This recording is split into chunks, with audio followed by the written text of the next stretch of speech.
let me explain about the seizure.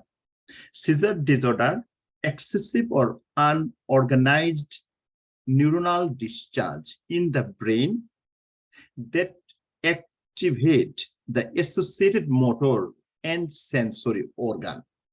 So it is uncontrolled electrical discharge of the neuron in the brain. We call seizure. The epilepsy is little bit different than the seizure. Epilepsy is more than two unprovoked seizure is called epilepsy. But seizure is a sudden, uncontrolled electrical disturbance in the brain, which can cause the changes in behavior, in movement, feelings, and unconsciousness. The seizure classified as generalized, partial, unclassified, or depends on the area of the brain involved. So the disease or injury or unknown cause result in hyperexcitability of neuron and decrease the inhibition of neuron activities. It may be partial, right, or generalized.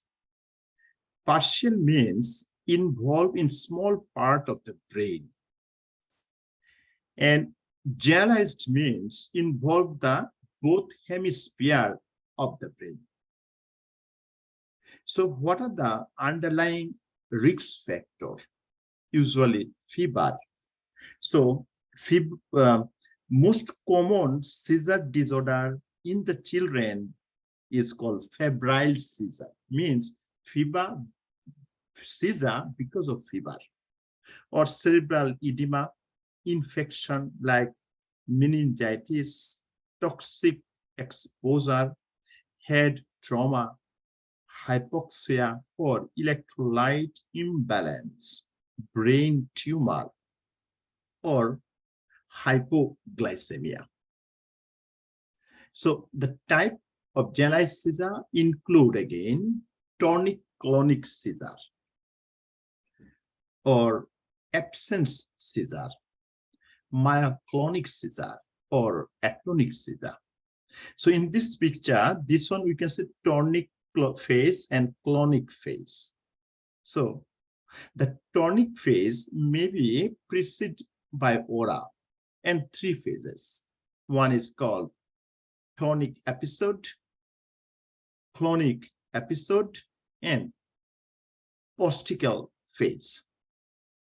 So partial seizure arises from a specific area in the brain and causes the limited symptom, and types include the simple partial and complex partial. In this picture, we can see the tonic phase. The tonic phase, stiffening of the muscle and loss of consciousness. The clonic episode, it is 1 to 2 minutes of rhythmic jerking of extremities. Other one we call postical phase, means patient is confused, sleepiness, agitation. Some type of seizure we called absent seizure, means loss of consciousness for a few seconds, and also like a daydreaming. The key feature like blank staring or eye flashing, lips smacking, or picking the cloth. So next here, data collection. Obtain informations from parents about the time of onset, precipitating events, behavior before and after seizure. Determine the child history related to the seizure. Ask the child about the presence of an aura, means a warning sign of impending seizure. Monitor for apnea and cyanosis. Seizure precursor. And some books say some kind of seizure is called myoclonic, means brief jerkings or stiffening of extremity. Some books said atonic seizure means loss of muscle tone and resulting in falling.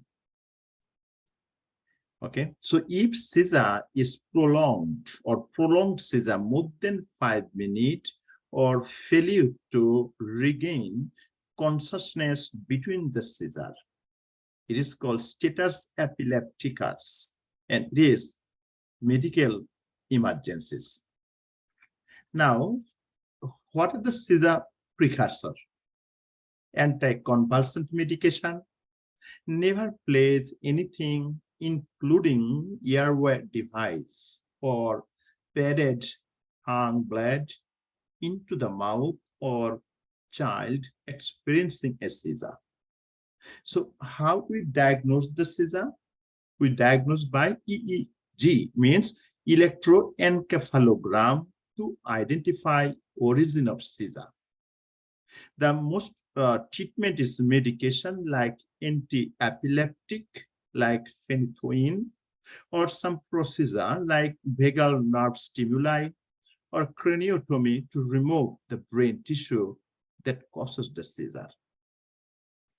So next go here.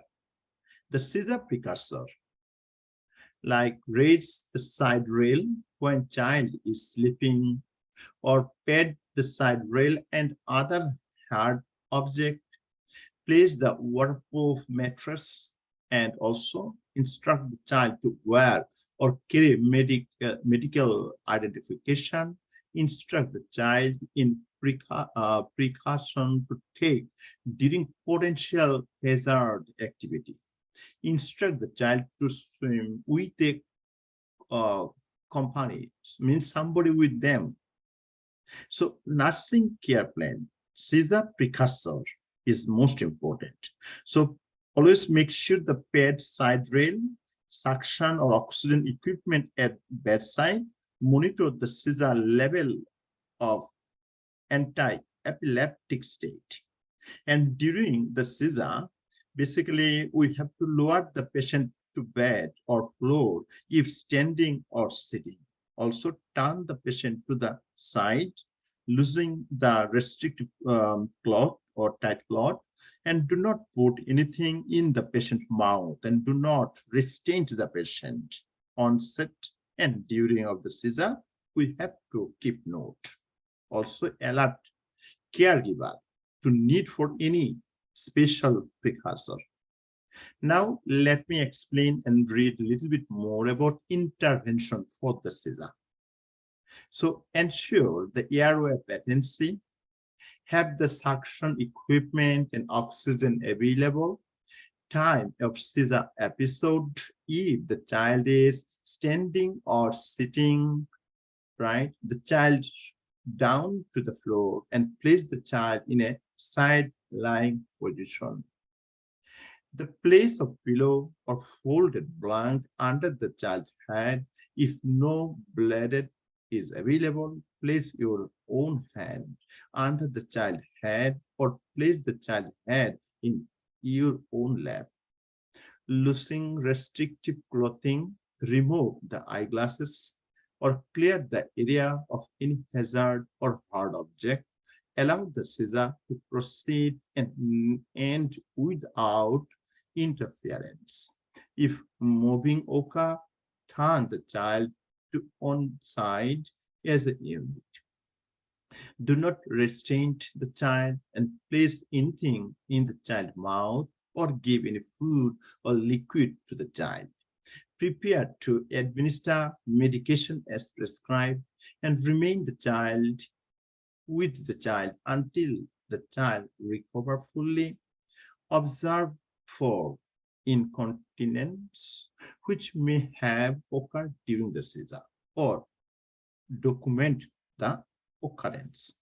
So after the seizure, what we could check?